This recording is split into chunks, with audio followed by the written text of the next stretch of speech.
C'est la fin de l'aventure Koh-Lanta, le feu sacré, pour Rudy.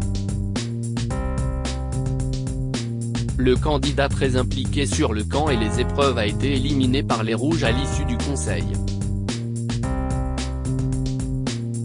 Un départ qu'accepte l'aventurier, même s'il n'apprécie pas vraiment le vote de certains de ses camarades. La confiance de Rudy envers ses camarades aura eu raison de lui. Dans l'épisode de ce mardi 21 mars, l'aventurier de la nouvelle équipe des Rouges a été éliminé au conseil. Une élimination à laquelle il s'attendait, puisque grâce à Esteban il se doutait que les votes allaient se diriger vers lui.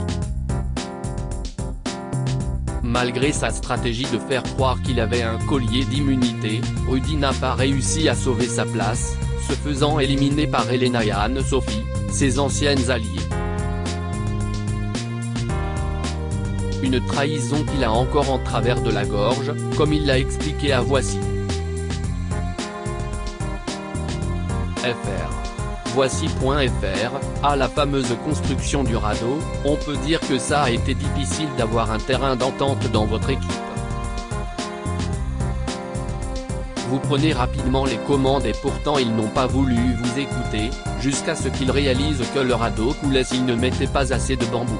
Rudy, j'étais un peu frustré que les gens ne me comprennent pas et ne m'écoutent pas. Par rapport au passif, je comprends qu'ils ont moins confiance et qu'ils aient plus envie de faire confiance à Frédéric. Je prends mon mal en patience et je les laisse essayer leur idée. Après, vu que j'étais sûr de moi sur ce coup-là, j'attends que ça change. On sent que vous avez plusieurs fois eu l'envie de vous imposer face à vos camarades. J'ai remarqué que je commençais à agacer. On est dans une recomposition, il faut laisser la place à chacun. Notamment Fred qui se mettait en avant.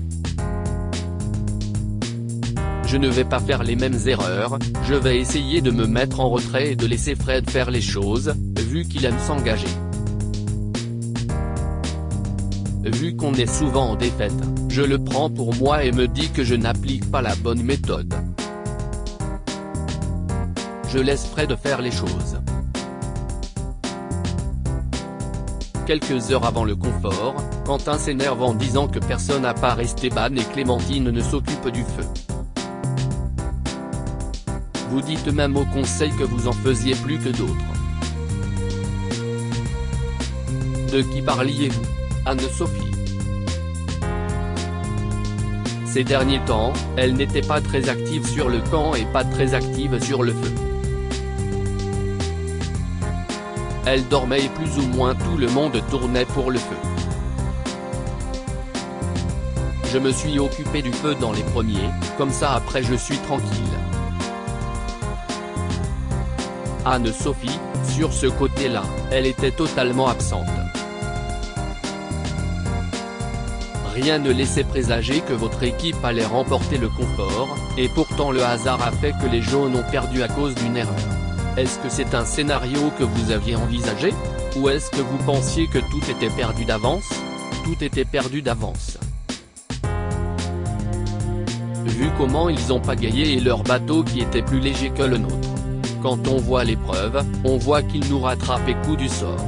On a eu de la chance. Pour moi c'était perdu. Ils étaient à 2 doigts de nous rattraper et le sort a fait que le radeau s'est cassé. Rudy, question de la plus haute importance. Le poulet que vous avez dégusté, était-il chaud ou plein d'eau de pluie? Rire. Il n'était pas trop mouillé, il a plu mais vous savez quand on a faim sur Koh-Lanta, croyez-moi que mouillé ou pas mouillé, ça ne fait aucune différence. On ne fait pas de détails sur ce côté-là. Vient ensuite l'épreuve d'immunité avec le retour de Tania, qui était l'une de vos alliées avant la recomposition des équipes. Dans quel état d'esprit êtes-vous en la revoyant? Je suis content de la revoir. J'étais déçu qu'elle soit éliminée, donc la revoir même si elle est chez les jaunes, je me dis qu'elle peut poursuivre l'aventure et ça me réjouit. Même si elle n'est pas avec moi. Je pense qu'à un certain moment, le plus important est de continuer l'aventure. Rudy déplore le choix de Elena, qui a voulu casser son binôme avec Esteban avant le conseil. Vous avez un éclair de lucidité en décidant de faire croire que vous avez un faux collier d'immunité.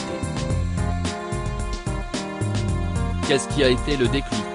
Tout le monde dit on vote Anne-Sophie. Mais je me dis que c'est trop lisse.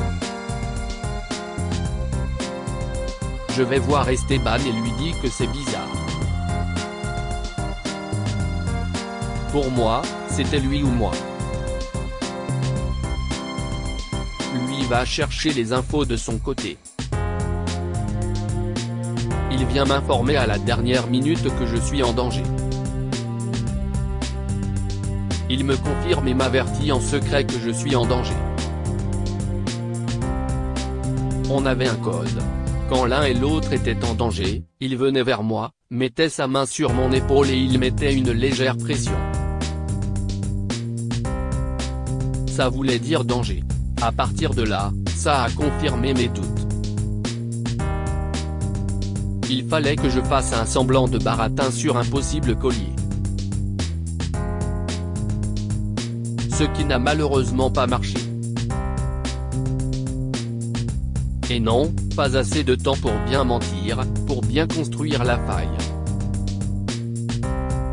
Anne-Sophie a choisi de voter au mérite, et Elena voulait casser votre binôme avec Esteban. Comment réagissez-vous face à leurs remarques? Mal. Pour Anne-Sophie, je ne suis totalement pas d'accord. C'est comme quand elle dit à Alexandre qu'il est moins méritant sur les épreuves de natation, sur le sport.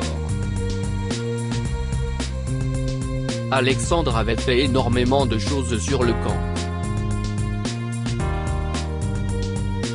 Mine de rien, je ne suis pas le plus déméritant sur le lancer et la natation.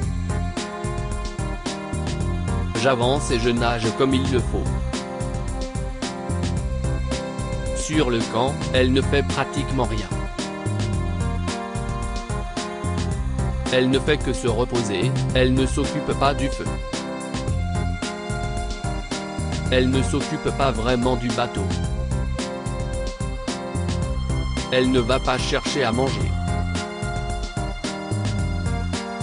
Pour Elena, je l'ai vécu comme une trahison.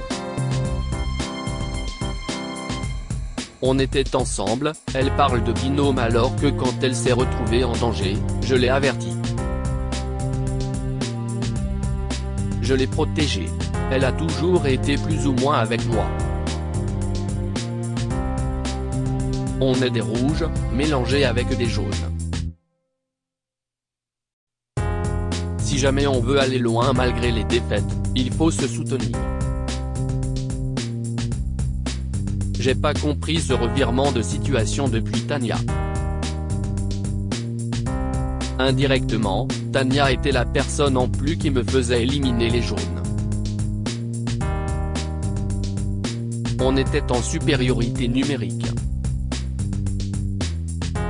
Donc là, cette phase d'aller voir les ennemis. Que ce soit Anne-Sophie qui entreprend les premières actions et Elena suit. Pour le futur, c'est mal pensé. C'est une mauvaise stratégie. Laisser les jaunes en supériorité. Je ne pense pas que ça fasse bon ménage. Avec le recul, que changeriez-vous dans votre aventure? Ce côté-là justement, rire.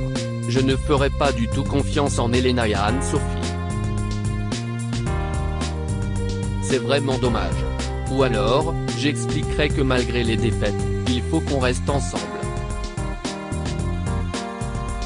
Pour la réunification, si on veut aller plus loin, il faut qu'on reste ensemble malgré tout ce que les jaunes peuvent dire. On peut imaginer qu'il y a donc eu un manque de communication ou d'écoute. Je ne pense pas que ce soit un manque de communication.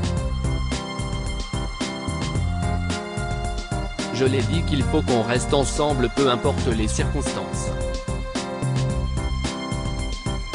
Eux, avec leur ambition de vouloir avancer au jour le jour, n'ont pas pensé à l'avenir. Qu'est-ce qui était le plus difficile dans ce Koh-Lanta?